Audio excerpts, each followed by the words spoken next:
Oh hey, Hnahthial official fans group na adi freezer lian pui voltage kami anon pek aron Thleng. Oh alian thabokari thamhle mai trelana. Oh hey, aresan uhian honna anneya Hnahthial fans te ron pek kha.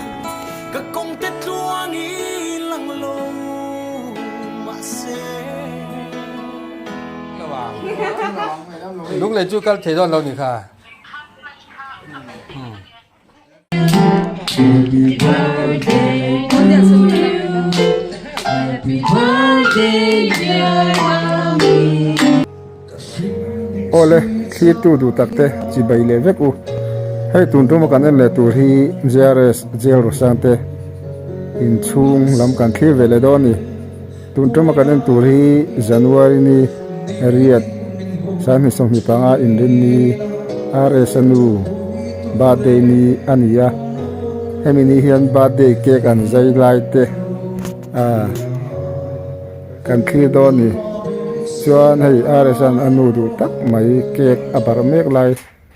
kan in boka chuan atla chop khang kan thi chho zelanga hemi video hi kan nei thui lu tuk lawa kan huang ang kan han tilang sim don ni chuan aresan hi amin kan soilok nga somi ania in ron leli lu ni popon in boilo nan anu som emo kisom tin emo non ko don ya nge ni hei an mol biak top lo nan ning kan soi lang ani chu in leng te tan kan non fin chua chu ni chu chane an hlim khop ma chan are se hi no pang chia da re hlei thei lo keyboard ya ke te na lo watum tin na langa azai ti nge ni anu inare sakke ka bar vet khan nu fawen barden dena anum mer khop mai chuan are si enge ni hei no pang motor lem lian ta kana chuanga ta te na nu bar vele mek tuna kha kan enang video kan nei thui lawa amar je camera hi nimsia thiam puinga atun lai thang thar lakdan IG lakdan te le YouTuber lakdan te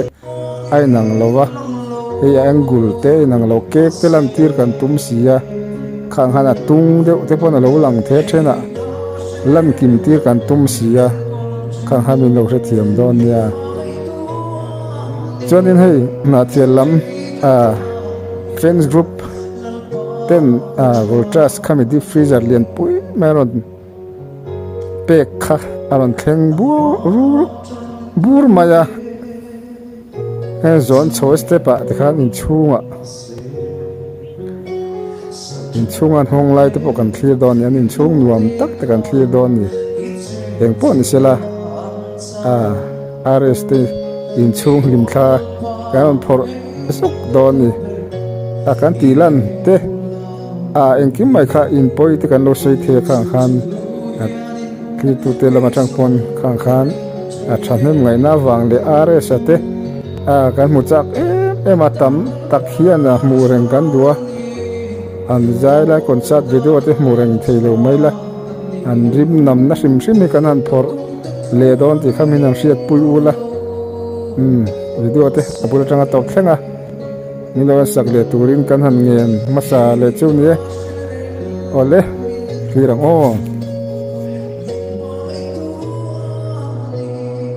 Mizoram thomhnatom na hun pui birthday achalngam Joe and Joe Shopping Center Falkland Isa bungroti shang atling tharle tu chur mai le China le Korean jacket sial tak semi winter jacket ni pui le fur chalai po hak the chi te po atling tharle tu chau mai le tin no pang le puitling thomna quality chassi tombok si in sales an kalpui chanta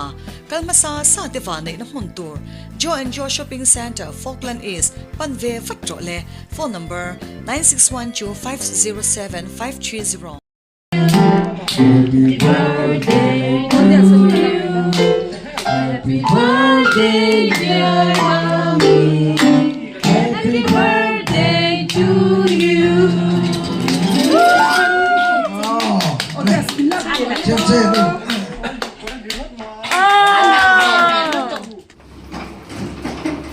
Oh hey, Hnahthial official fans group then aron pekha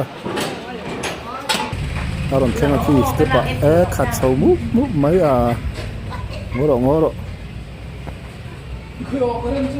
in tinago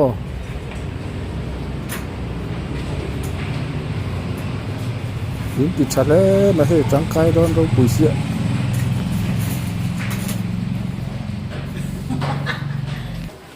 oh hey in chung kan choi lu ta in tina nge oh alien thalei roi hle ma hi chung rs ten chung aron loi thleng ta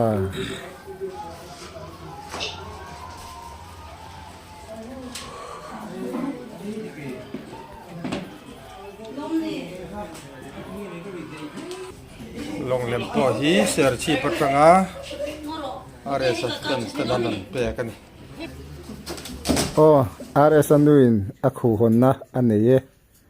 tangkai don to khen thil ron pe khi sa te engki mai da thanan tangkai don yo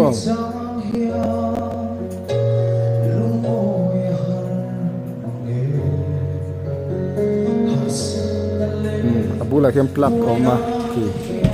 rimsan ti thakop mai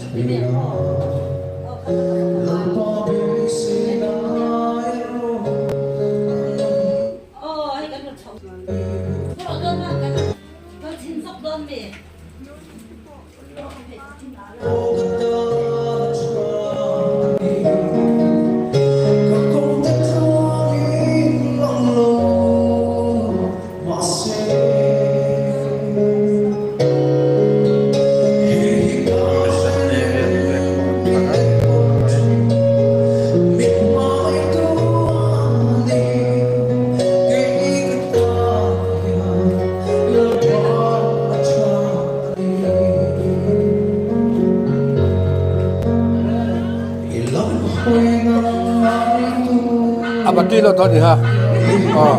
battery lo di haท่านมีบ้างก็เช่นลูกเหล็กแท่งละว่า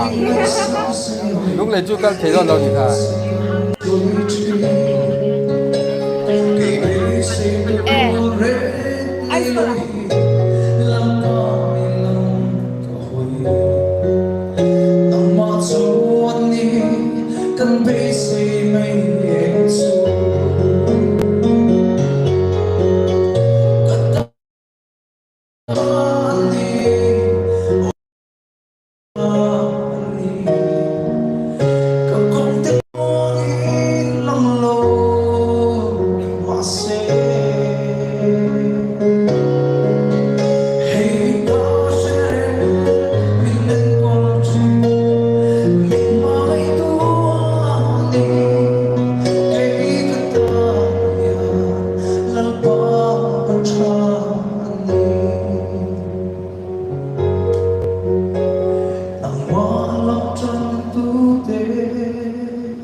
Balret hilo in chung le thom no kai kha inin thinem lungai su jo enjo te chuan in sukna detergent powder ti sang orange le lemon perfume rim nam chem heng ultra wash power wash le starlight detergent powder te an siam chuak ta chu mai le chu mai ni lo jo enjo toilet expert jo enjo dishwash le hand wash boss scented vanilla le Jolene glass cleaner te an siam chuak chur ta kan thil siam te hi a chak cha in chemical ratio dik taka siam an ni e Mizoram siam kan kut chuak ngei an ni awangin company dang song aya profit chuzokin kan te theibok Jo and Jo shopping mall Falkland East near Holo Park